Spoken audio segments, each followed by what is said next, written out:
SahibulSaif, Hasbunallah.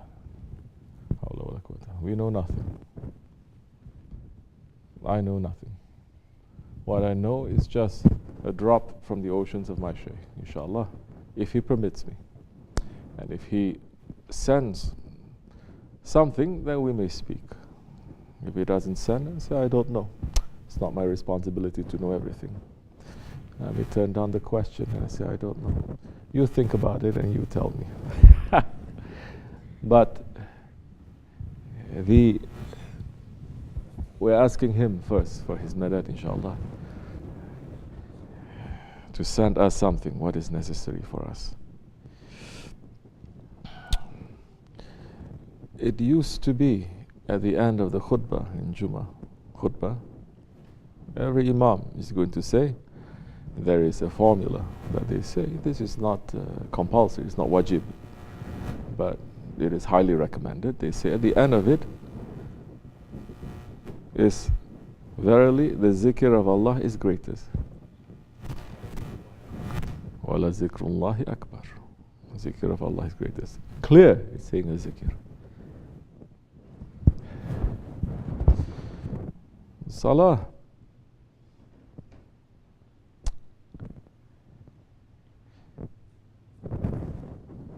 Let me give you an example to begin with. Bismillah ar-Rahman ar-Rahim.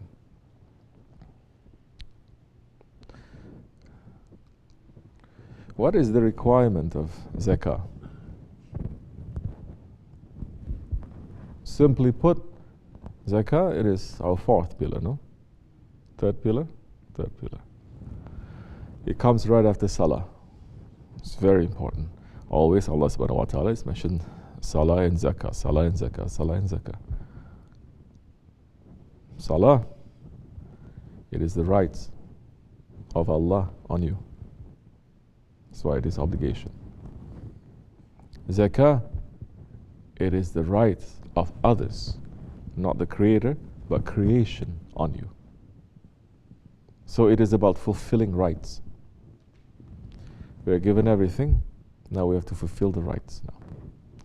Simply put, zakah, we may say 1/40. The science of algebra is because of zakah, because of inheritance, because of everything that they want to calculate during the time when the Muslims had so much wealth and everything, and they need to calculate how much needs to go to the Baitul Mal, how much needs to go into the inheritance, what you inherit from your father. They come up with a whole science of mathematics based on that, solving a very practical issue, which means that Islam begins with something that is very practical. It doesn't begin with something that is very, very, very spiritual, that nobody can understand, that is not from this world. Because where are we? We're in this world. And the prophets came to take us out from this world into something higher. So step by step, first we have to understand what is this world. What are the rights of this world? Then step by step, we'll understand our own humanity. We understand what is the rights of others. And you may go higher, you may return. If you are not fulfilling the rights where you are right now, no way, no how, no way you'll be able to make that journey back, that ascension back. So Allah subhanahu wa ta'ala mentioning, I'm not a scholar, especially I'm not an Arabic scholar. But if our Shaykh wants us to understand something, he lets us to understand. And I'm trying to understand. So the prayers, you said there's a lot of requirements for the prayers, which these days people don't know. If you say, what is the farz of prayer? What farz of prayer? So many scholars are going to deny this today too. There's no need. Especially modern day Facebook scholars, are going to say no need. We're going to say, what are the farz of the prayer according to the Imam Abu Hanifa? There's how many? Well, don't know. This is common knowledge. It's 12, no? 6 that is inside, and 6 that is outside. So there is a lot of, before you even reach to the fulfillment of your rights to Allah subhanahu wa ta'ala, there's a great deal of preparation. And all that preparation is not just something that is making the intention, you know. It is also you have to clean yourself. Because we are living in this world, everything has to happen at the same time. Now, zikrullah, Allah is mentioning next to salah. You cannot have zikrullah without salah. That so many so-called Muslims are saying, no need to pray, I'm only going to remember Allah. So you're taking one jump, one step ahead, and you fall down straight. What is this remembrance of Allah? Oh, this remembrance of Allah. That time, it depends on what you think of your Lord. How you want to think of your Lord. Because Allah subhanahu wa ta'ala is saying what? I am as my servant thinks of me. I am as my servant thinks of me. So, before you get into a zikr now, there's a preparation to zikr. And the preparation to zikr is not just salah. Salah, it is salah. Salah, now it is a physical preparation for the zikr. Now, as it is, before the salah, you have to make an intention. This is very important. You have to prepare so many things. Now, before you make the zikr, now the salah is just a physical. Now there is a spiritual aspect of the remembrance of Allah.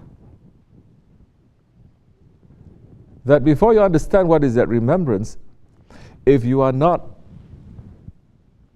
knowing how to prepare for it, meaning you're not knowing what you're doing, you're just pulling a tasbih, you're just going Allah, Allah, Allah, Allah, Allah, Allah, Allah.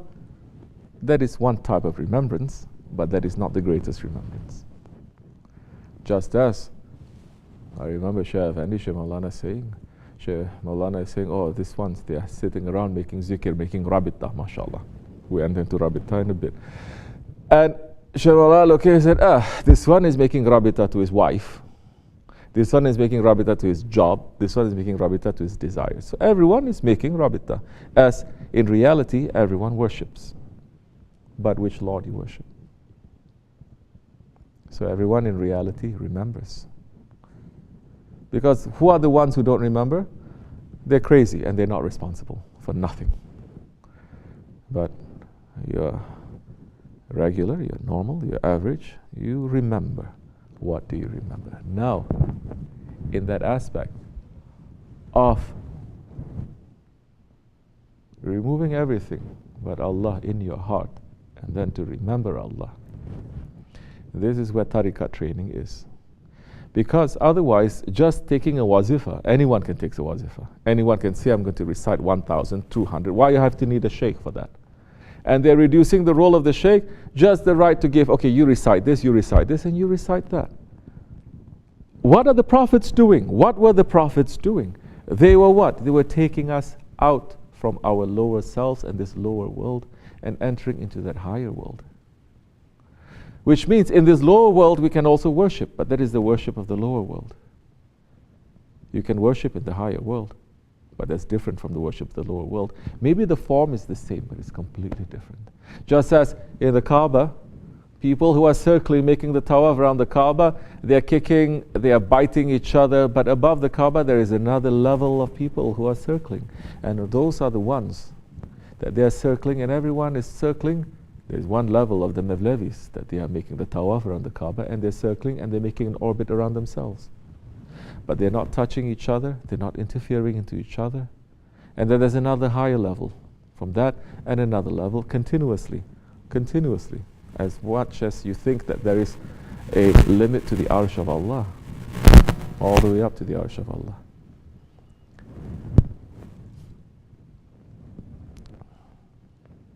So remembrance. What are you trying to remember? Now this is the part where the Nakshibendi order comes in. Because they're going to make you to doubt and for you to put a question mark on everything that you are doing. You are remembering that is a false remembrance. You have to know what is it that you're remembering. You have to think, you have to understand, so you don't do things in ghaflat. Why our Shaykh has been concentrating so many years, especially a few years before he passed, on heedlessness. Because heedlessness, it is the opposite of zikr. Ghafla, it is the opposite of zikr. Now, this is a very delicate subject because you can be making zikr in heedlessness. If you're just making zikr, for example, you're pulling it at Allah, Allah, Allah, Allah, Allah, Allah, Allah, but it's not moving your heart, nothing, it's just moving your tongue. It is still remembrance, but it is not the remembrance. You can even be sitting down and really concentrating, saying Allah, Allah, and you are putting it. But what are you doing it for? So many people, they're making a zikr for something. Asking Allah for what? It's like going to the Sultan and asking the Sultan that you want to have some gold or some jewels. Sultan says, that is my treasury. I own everything here. Everything. What do you want? You're in my presence. Those are the ones who come to the presence of the Sultan of the Sultans and they're asking for candy. They're saying, I have jewels. Those ones who are more smart, they're going to say, I have jewels. But those who are smarter still, what do they ask from the Sultan? Himself. They say, we want you. Now you come to another level, another phase, where there's a beginning, there's going to be an end, and a beginning and another end, and a beginning and another end. Because for that, when you say that you want Allah, then you have to finish yourself. Because in the divine court, wahdahu la sharika lah.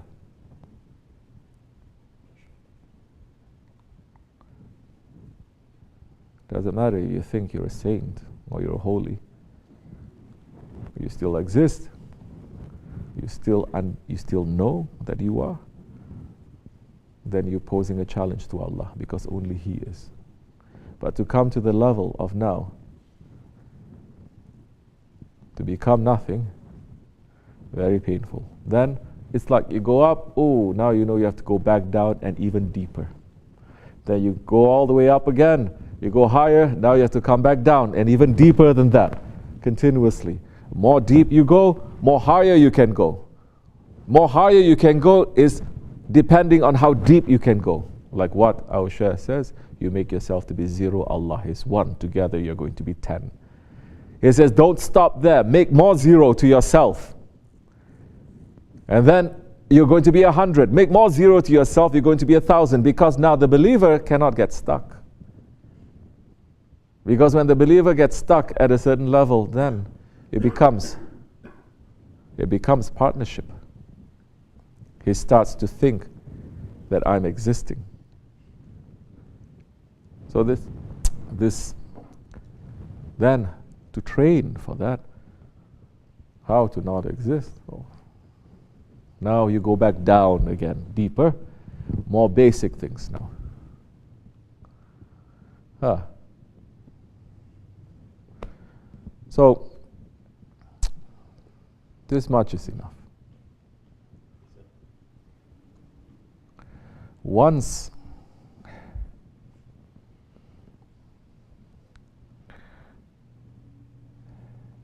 you are, I don't want to use fancy words like fana. Once you're in full submission, and you're saying, only you exist. Only you exist, that's the time you will remember. Then let me ask you, you remembering Allah, or is Allah remembering you?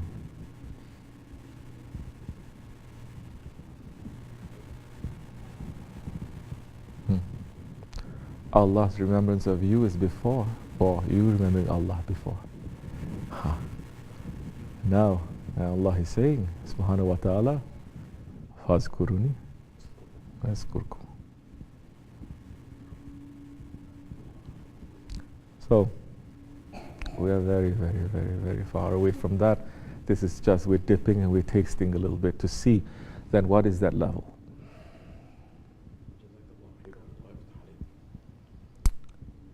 Now we have our Shaykh in front of us.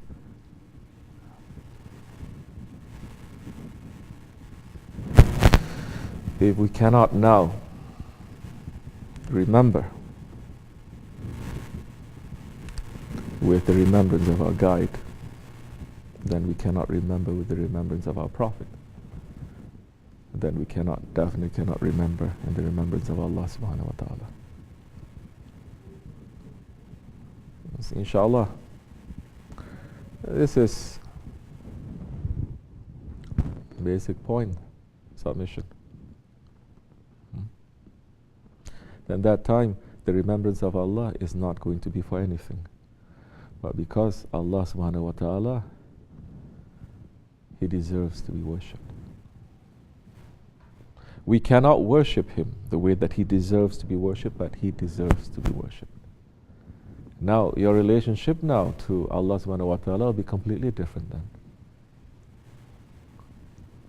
Because, look, in the history of the world since Adam alayhi salam,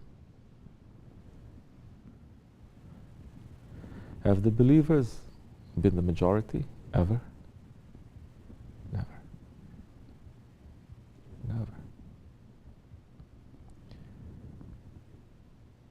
And Allah subhanahu wa ta'ala is ever giving up who we are, that He's pleading to us to say, remember me and I will remember you. Call on me. Especially to this last nation. Adam alayhi salam. Look, how many of his children believed? Nuh alayhi salam. The whole world, only 73 believed. Ibrahim alayhi salam. How many people believe? He was one. Ulul Azam prophet, one of the greatest prophet, the father of all prophets that came after him. He was the only one. That's why his title is Khalilullah, the friend of Allah. And that's why the angels, they were crying when he was being thrown into the fire. And Allah is not doing anything. Allah is not interfering. And they're asking him, Ya Rabbi, please stop. And Allah says, go to him and ask him. They say, please, Ya Rabbi, if he is destroyed, then there's no one on the face of this earth is going to remember you. Go to him. See if he needs your help. There is a test to Allah's friend, continuously. Before he was his son, then this is this. Allah, Allah. Yeah? And he's saying, Hasbunallah wa ni'mal wakil. Now, when that full submission, when that full reliance is given to Allah subhanahu wa ta'ala, Allah is the creator of this nature. He can make this nature to be denatured. He can change this. Then everything that is in creation, time and space and light and this and that, Allah can flip it any which way that He wants. Ibrahim alayhi salam, one person. Look, Isa alayhi salam, Ruhullah, one of the highest prophets, 12 people. And they all left him when he was in trouble. They all deserted him. He just told them, stay awake while I pray. Stay awake. I'm going to be inside. The enemies are going to come to take me. Stay awake while I pray to Allah. They all slept. Now do we understand why our Shaykh is always saying, wake up, wake up, wake up, wake up. If we cannot even sit on our ego and to be awake, easy situation. Of course, in reality, when you're listening for Quran or zikr, or that's when shaitan is going to attack you. Meaning, if you're not training yourself when shaitan is attacking you now, what's going to happen when you really have to attack the shaitan? If you're not trained, you cannot do that. Prophet ﷺ is the greatest prophet, alhamdulillah. 124,000 people became his Sahabis. There were so many, yet, and even today, 2 billion Muslims, you may say, yet, it's not a majority. It's never been a majority. It's not going to be a majority.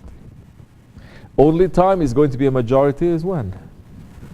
Only time when Dajjal is defeated, Isa alayhi salam comes and he established now that golden age.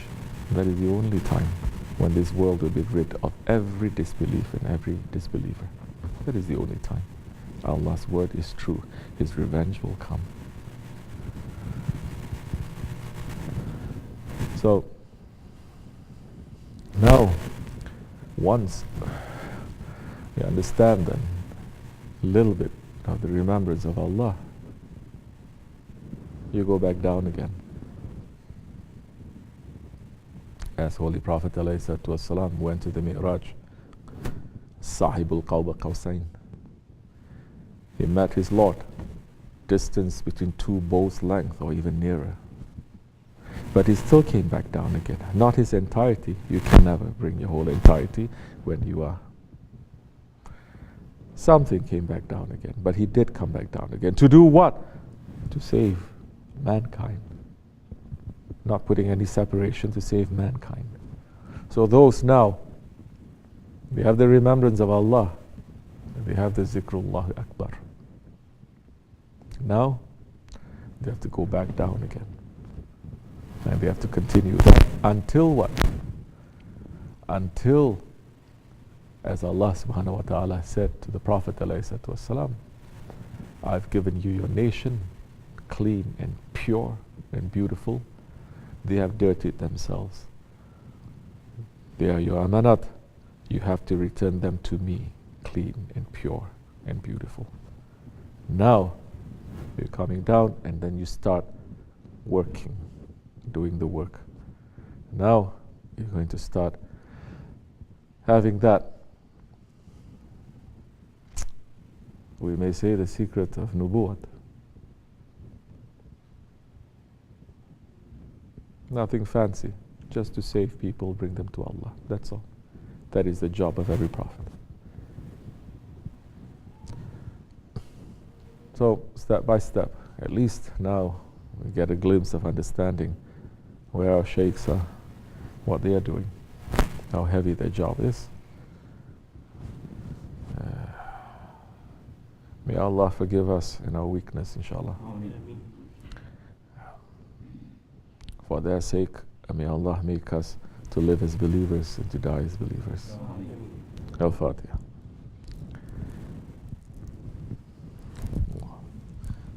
Assalamu alaikum.